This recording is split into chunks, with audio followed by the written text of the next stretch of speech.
Magandang araw po sa inyong lahat. Ako nga po pala si Binibining Aliyabong Galing at ang layunin ng bidyong ito ay upang magbigay sa inyong lahat ng bagong kaalaman ukol sa palatunugan o punolohiya ng wika.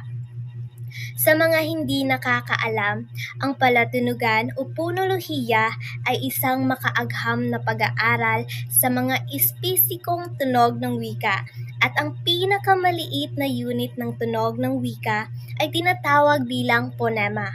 Para mabigkas natin ng tama ang bawat ponema, ay dapat alam natin ang punto ng artikulasyon, kung saang bahagi isinasagawa ang pagbigkas ng ponema.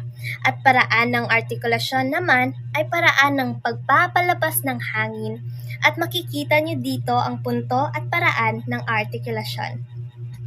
At hindi na ako magpapatumpik-tumpik pa at sisimulan ko na ang tamang pagbigkas ng bawat ponema at magsisimula ako sa ponemang patinig na binubuo ng 5 ponema.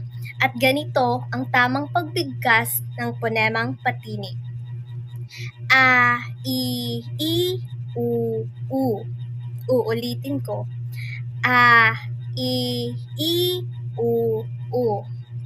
Nakuha niyo ba?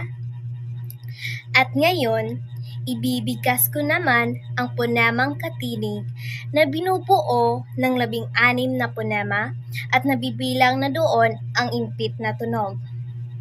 Magsisimula tayo sa letrang P. Sa letrang B. Sa letrang M.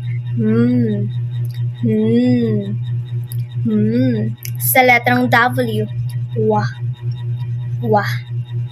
Sa letrang D. Sa letrang T.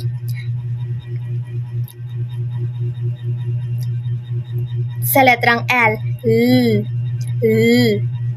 Sa letrang S. Sa letrang N. Sa letrang R.